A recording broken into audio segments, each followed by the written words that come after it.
Hello everyone.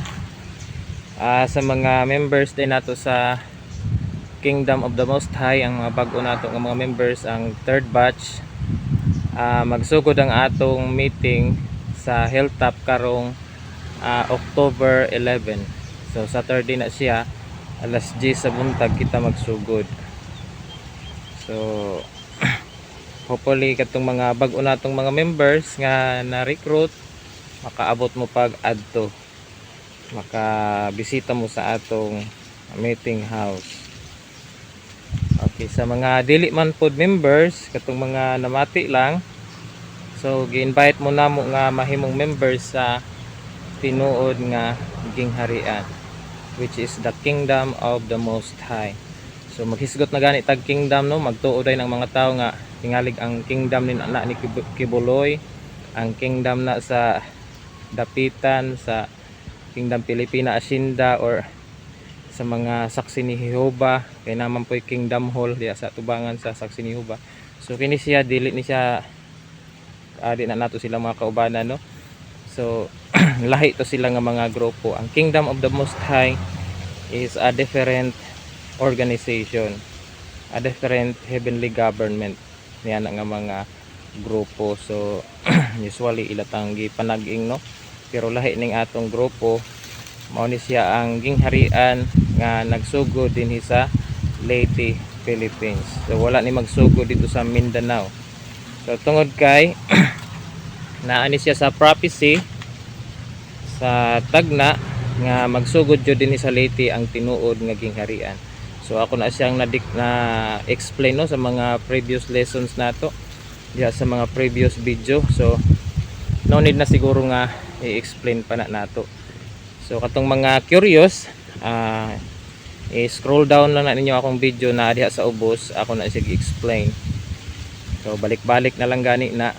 So gituyo po na ako balik-balik para katong mga friend nato sa Facebook makasabot sila nga naa na di ay gingharian ang Dios karon.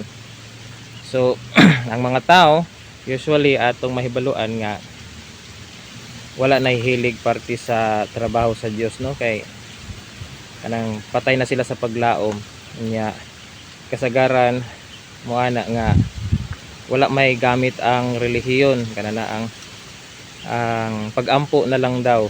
So magampo na lang sa balay, kana na ang maluwas na kuno sila. Okay, ang uban pod moingon nga wala kuno'y gamit ang relihiyon kundi ang pagkamaayo gawi na lang kuno, ang maayong batasan. So kana ba siya nga mga prinsipyo sa kinabuhi, sakto ba na siya? Of course sayo. Daghan ang musuki sa tuwa, maybe di na sila mo like, di na sila mo heart diri sa tuwa kay manluod day na sila.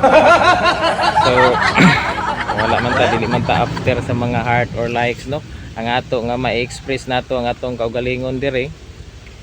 So kana siyang prinsipyo nga moingon ta nga wala na kuno'y gamit ang relihiyon kay ang pagkabuutan na lang kuno, ang pagkamaayo gawi na lang kuno. So therefore kuno kana kunong imong relihiyon kung dili kuno ka maayo gawi, kana nang wala kuno nay gamit. So for example, do na kay silingan, magsige siya panghuwam sa imong kwarta. So tagaan nimo siya sa iyang gusto, no, nya pananglitan og di ka nakahatag sa iyang gusto, masuko siya nimo, wa kay batasan para niya. So moana din siya nga way gamit imong relihiyon kay di ka mohatag sa akong gusto. So usually dunay mga tao nga ingon ana nga para nila mahimo lang tinuod ang imong relihiyon kung mahatag nimo ang ilang gusto. So kung dili nimo mahatag ang ilang gusto, para nila kana na ang dili na tinuod imong relihiyon. So ana siya sayop na siya nga prinsipyo kay ang mo declare og unsay tinuod nga relihiyon dili man ikaw, dili man ang tao, kundi ang Dios. So therefore kung moingon sila nga kanang imong relihiyon wala nay gamit kay wala mi kagusto sa imong batasan, kana na ang tao lang na silang nag-declare, wala na sila right sa pag-judge. So ang tao pod nga mosunod ana sa ilaha nasayop pod, nasipyat pod. So asa man ka mamati, ari gyud ka mamati sa Dios. Sa Dios ka mamati, whether ang iyamang instrumento diri sa yuta bati man na siya sa batasan or sa dili. Halimbawa ako, kung wala ka man kagusto sa akong dagway or sa akong binuhatan, whether you like it or not, kung tinuod ning akong gisangyaw karon nga gingharian, obligado gyud kang mosunod niini. So ang uban magsunod lang sa ilang emosyon, sa ilang nakita, sa ilang dunay mga tao nga visual sila, ang ilahang pagtanaw sa kamatuoran, tinuod ka kung nindot ka gisinina. So ana sila, nagabase sila sa mga nindot nga sinina or tag-as nga mga sinina. Pero ang Dios dili siya motanaw sa panulob, no? Ang tinuod nga Dios dili siya motanaw sa imuhang sinina. Anha siya motanaw sa imong intensyon o sa imuhang gidala nga mensahe. So therefore, diri sa ato ang gingharian, mangutana sila unsa may mga bawal diha, Brad. Wala tay mga bawal diri. Pasagda nato ang mga member ug unsaon nila pag maniho ang ilang tagsa-tagsa ka mga kinabuhi. As long as mosunod lang ta sa balaod sa Dios, mosunod lang ta sa balaod sa barangay, mga ordinansa, mga palisiya nga gihimo sa mga konsehalis o kapitan, mosunod lang ta sa atong municipal mayor, sa atong presidente, and of course ang pinaka-importante sa tanan, ang Dios. So ingon ana siya ang pamaagi diri sa Kingdom of the Most High. So bawal po diri ang mga marites. Okay, so that is why dunay mga members nga naundang na sila sa ilang membership kay mga marites man, wa man sila ganahi diri sa gingharian.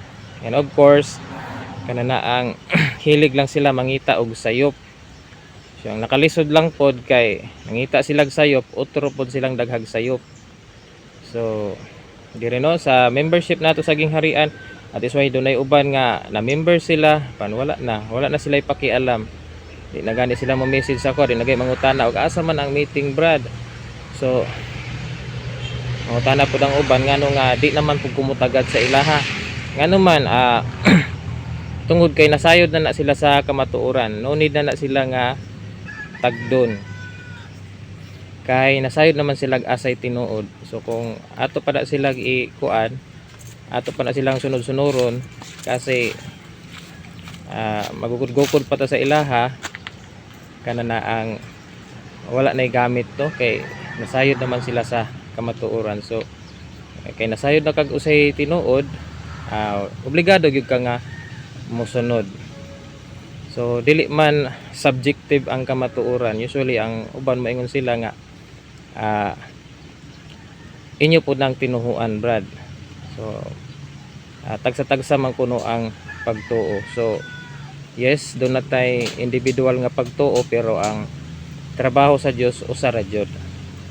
Kay every era kada panahon dunay usa labang katrabaho ang Dios. Unya diha sa Daniel chapter 7 gi-explain diha nga the kingdom of the Most High is an everlasting kingdom.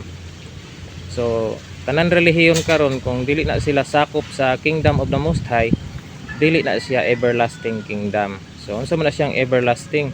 So imo na siyang i-search sa Google, no, or sa dictionary kung unsay but-pasabot anang everlasting. So angay kang masayod kung unsay but-pasabot anang everlasting.